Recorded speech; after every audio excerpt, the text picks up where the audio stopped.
ఏదైనా పోయిన చోటే వెతుక్కోవాలంటారు పెద్దలు. ఇప్పుడు వైసీపీ అధినేత జగన్ కూడా అదే పాటిస్తున్నారు. పోయిన చోటే పట్టు సాధించాలని గట్టిగా ప్రయత్నిస్తున్నారు.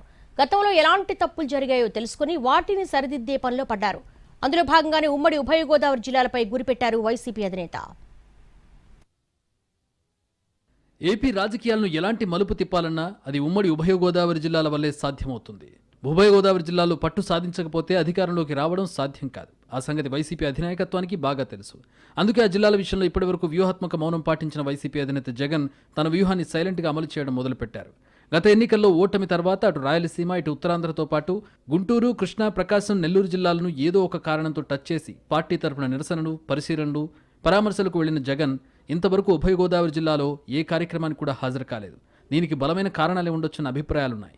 2019 ఎన్నికల్లో తూర్పుగోదావరి జిల్లాలో 21 అసెంబ్లీ స్థానాలకు గాను 16, పశ్చిమ గోదావరిలో 15 సీట్లకు గాను 13 సీట్లు గెలుచుకుంది వైసీపీ.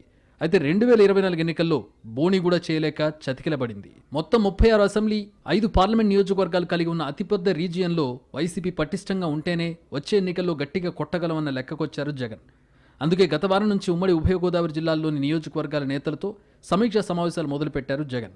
ప్రతి వారం ఒక్కో నియోజకవర్గ నేతలతో సమీక్షా సమావేశం నిర్వహిస్తున్నారు. గత వారం ఏలూరు నియోజకవర్గ నేతలతో భేటీ కాగా ఈ వారం భీమవరం నియోజకవర్గ నేతలతో సమావేశమయ్యారు.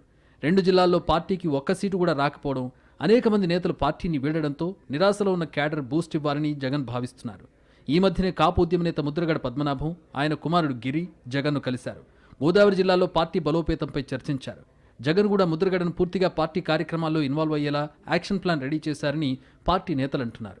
ముద్రగడకు వైసీపీ ఉభయ గోదావరి జిల్లాల రీజనల్ కోఆర్డినేటర్ బొత్స సత్యనారాయణ కూడా జత కలుస్తారు. దీంతో సామాజిక సమీకరణాల లెక్కలు కూడా మారిపోతాయని అంచనా వేస్తున్నారు. ఓవైపు ముద్రగడ, మరోవైపు బొత్స సత్యనారాయణను రంగంలోకి దింపితే పార్టీకి అనుకూల ఫలితాలు వస్తాయని జగన్ భావిస్తున్నారు. తన పనిలో చురుకుగా ఉన్న ముద్రగడ ఈ మధ్య టీడీపీ సీనియర్ నేత నిమ్మకాయల చినరాజప్పను కలవడం హాట్ టాపిక్ అయింది. ఆ సమావేశం స్నేహపూర్వకమైనదిగానే చెబుతున్నా నోట్ చేసుకోవాల్సిన పాయింట్స్ కూడా ఉండొచ్చని లెక్కలు వేస్తున్నారు. ఓవైపు తాను స్వయంగా పార్టీని సెట్ చేస్తూనే బొత్స, ముద్రగడలతో పాటు ఇతర కీలక నేతలను వారికి జత చేసి గోదావరి జిల్లాలో పార్టీని తిరిగి ట్రాక్ పైకి ఎక్కించేందుకు జగన్ అడుగులు వేస్తున్నారు. మరి జగన్ లెక్కలు ఎక్కాల సంగతి ఎలా ఉన్నా గోదావరి జిల్లాలో వైసీపీ ట్రాక్లోకి వస్తుందా? వ్యూహాలు వర్కౌట్ అవుతాయా అనేది